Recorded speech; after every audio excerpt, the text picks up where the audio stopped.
Alright, so today I'm going to be teaching you how to use the Spectra S1 or S2 Plus. That's what the pink one is. I get them confused.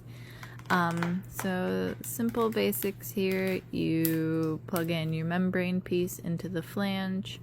Sometimes the tubing falls out. You just plug it back in. But it's really simple mostly. The first time I tried to use my pump, I could not get these white pieces in the back there into the plastic like casing. It was really frustrating, but I'll have to show you how to do that because I didn't think of that when I recorded this. I usually just after they're dry, just clip them together and then hook it up to the pump in advance, so it's kind of all set up mostly and ready for me.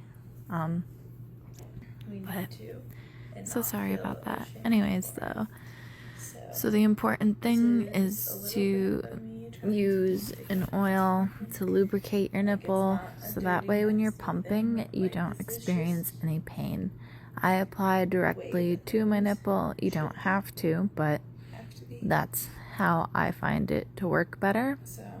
And that is something I've heard with elastic nipples, that putting it on the flange like they typically recommend might not get the same results, just because of the way that the nipple expands so much within the flange, that it's not like you would have to lubricate like the whole flange to get an even coverage for it. So it's kind of a hassle. You probably use less just putting it directly onto the nipple. But that is the basics. I use coconut oil. It has a smoother finish than lanolin, which is another one that people use. Lanolin is like really thick and sticky and kind of gross. It's not gross. It's a perfectly acceptable one to use, but I don't like it. It also leaves a residue on clothing.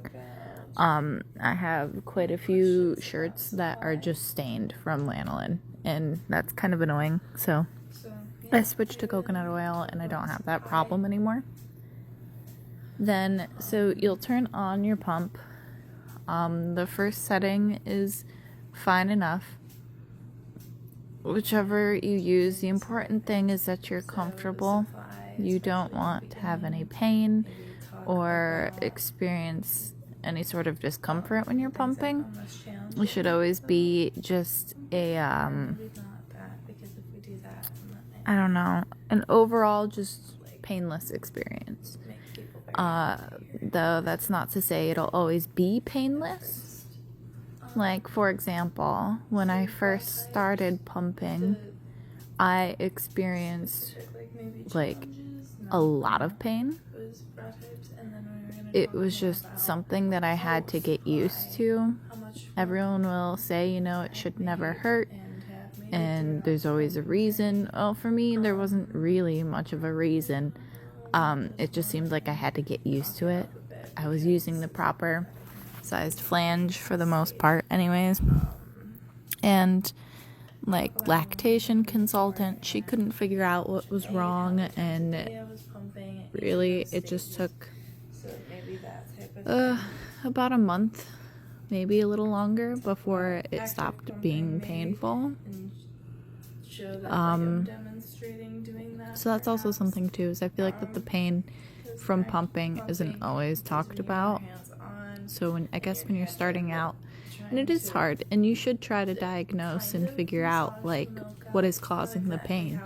And so some of those things are, to properly size them or have them sized, so that way you're not using a flange that's too big or too small. Too big is going to cause damage also.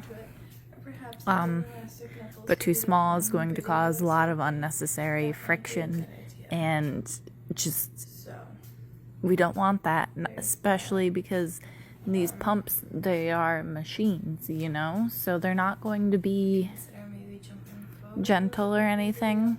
Like using a hand pump is often something that can be a little bit more gentle if you are experiencing pain.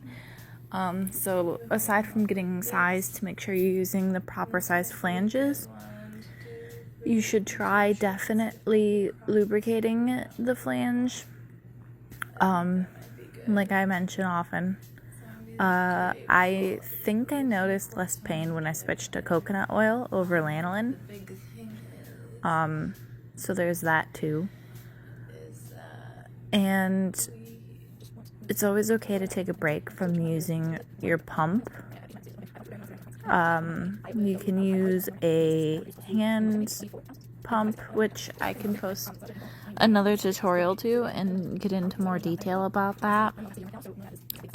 You can always hand express. That is another solid option when everything else is just too painful. Lots of ums. I'm so sorry. I'm just thinking. I don't have a script in advance. But, so if those are pain, and if you can, talk to a lactation consultant. I mean, I'm not an expert. I'm just sharing my experience. So keep that in mind. And also, there are some amazing groups out there with other people, other women, other moms who might have a good idea of things you can try differently or things tailored more towards your experience.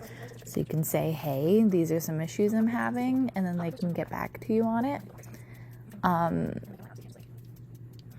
So there are resources out there to help.